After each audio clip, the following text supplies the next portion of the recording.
Hi everyone, I'm David Fisher, and this is Presidential Chronicles, the series of books and videos on American history as seen through the lives of the presidents of the United States. This episode is from the life of Andrew Johnson, and the focus is wartime governor.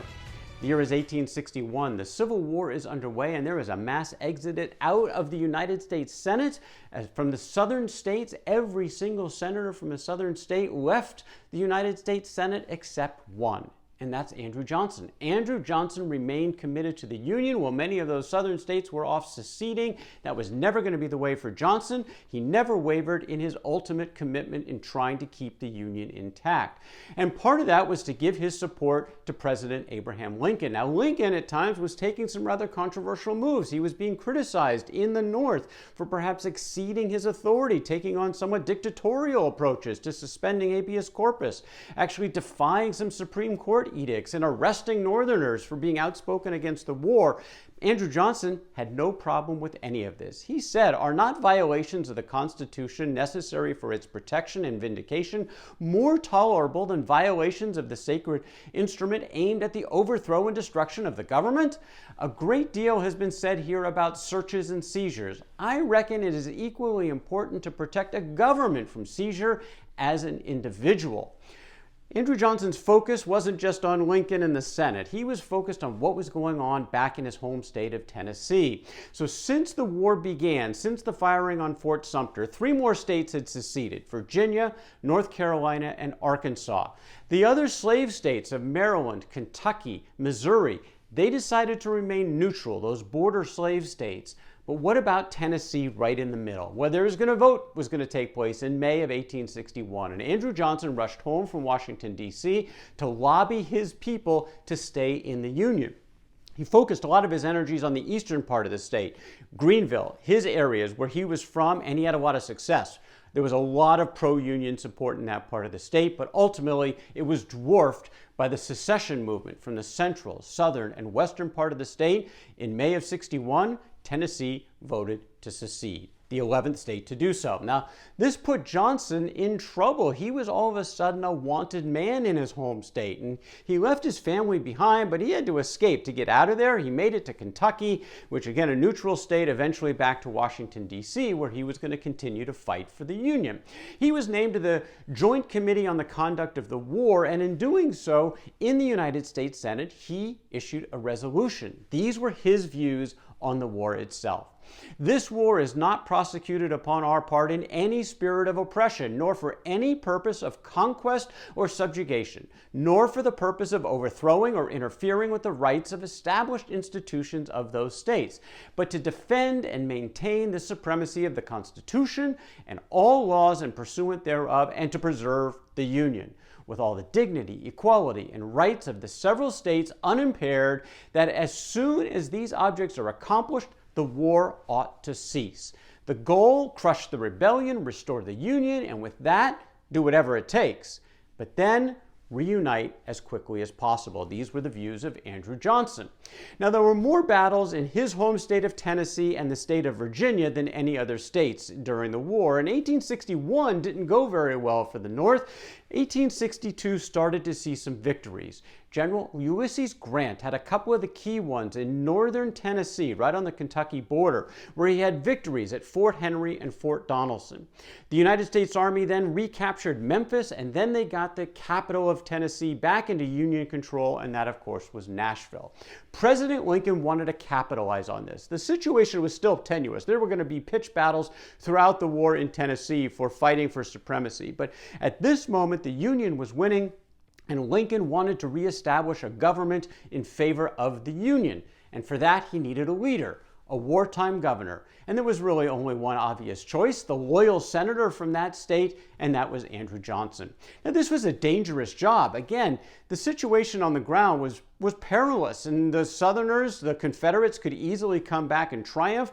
Johnson would be in personal peril, as would his family, but he never hesitated. He accepted the job. He was unanimously confirmed by the Senate, and he was given by President Lincoln very broad authority to secure that state with a new government, reassert the loyalty to the United States, and to help him along, he not only made him the wartime governor, made him a brigadier general in the U.S. Army, so he could actually interact in the chain of command with the military leaders who were going to be so crucial for his efforts. Now, Johnson jumped in immediately. He got back to Tennessee, and he made it clear to the people where he stood. He was offering protection to those loyal to the Union. If you were a secessionist, if you were a sympathizer to the Confederates, watch out. You weren't going to be safe in the world of Andrew Johnson.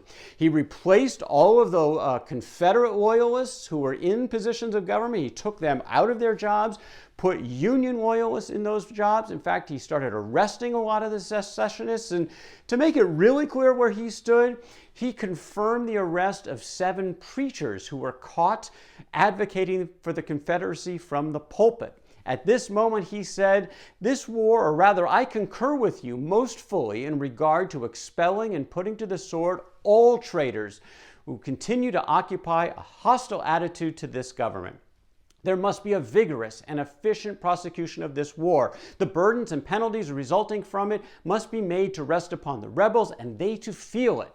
Treason must be made odious, traitors punished and impoverished." That last line, that would almost become a calling card for Andrew Johnson throughout the war. This is what he felt more than anything else, that treason must be made odious, traitors punished and impoverished. Well, Andrew Johnson's power, frankly, was all based on the military might that he had at his disposal. And as mentioned, there would be about 400 military engagements in Tennessee throughout the war. About 100 of those were pitched battles throughout the state, and things kind of went back and forth. What Johnson had to do is he continued to have to urge for support from General Don Carlos Buell, who was the commander of all of the forces in this region. But he had more responsibilities than just Tennessee, and certainly just Nashville. This left Nashville exposed. Johnson knew it, and the Confederates knew it. And in fact, Tennessee's own Confederate General Nathan Forrest was on his way, on the march to Nashville to try to recapture that city. Well, Johnson didn't have enough military control to fight back Nathan Forrest, but he did have an option. A threat, and he made that threat directly to the Confederates. If they attacked Nashville, he was going to burn their homes. Any home of a Confederate within his jurisdiction, he was going to set the torch to if there was a shot fired on Nashville. And initially, this worked. Forrest and his men backed away, but not for long. By September of 1862, they were back. They surrounded Nashville. Nothing was coming in and out. A siege was on. Now, Johnson was everywhere because he didn't have enough troops under his command, and he was doing everything he could to get the civilians to build up their works and to be ready to take on the enemy. In fact, oftentimes he would be seen in the cupola overlooking the State House, which had the best view of the entire area, again, trying to do everything he could to keep Nashville safe. He was also ready to be ever aggressive against his enemies, including anyone on his side who was giving up. He said at the time, "I'm no military man, but anyone who talks of surrendering, I will shoot." He was probably serious about it, and people knew it. Well, fortunately, they were able to hold on for just long enough, a couple of months, when General William Rosecrans showed up with a collection of reinforcements. In November of 1862, he was able to beat back Forrest, and the siege was over. Now, at this time, things still weren't going that well for the Union Army, and President Lincoln decided to take a fairly drastic step, one that he had originally said he would not do, but now, out of military necessity, Abraham Lincoln decided to free the slaves. It was very specific. From a military necessity to free the slaves in any state that was still in rebellion as of January 1st, 1863, which at this point was still a couple of months away. Where did Andrew Johnson stand on this? Well, he had never been in favor of emancipation, but things have changed. This was all about the Union. Johnson said when Lincoln's draft Emancipation Proclamation was issued that if you persist, talking to the Confederates, if you persist in forcing this issue of slavery against the government, I say in the face of heaven, give me my government and let the blacks go. Political freedom means the liberty to work and at the same time to enjoy the products of one's labor. If the black man can rise by his own energies, in the name of God, let him rise. It's a big change for Andrew Johnson. Now, it made it a little bit easier because he was able to get Lincoln to exempt Tennessee. Remember the provision. Only slaves in the states that were still in rebellion would be set free by Lincoln's Emancipation Proclamation. Johnson convinced Lincoln that Tennessee was no longer in rebellion. He was in command. A Union government was in command, and Lincoln agreed. So only 10 of the original 11 seceded states were actually in part of the Emancipation Proclamation, which went into effect on January 1st of 1863. Tennessee was excluded from that as still being part of the Union.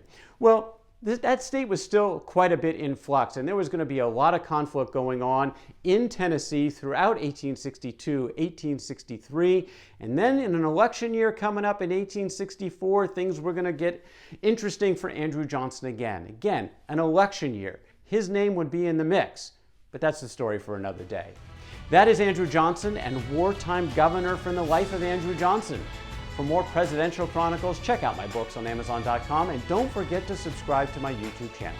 Until next time, I'm David Fisher, and this is Presidential Chronicles.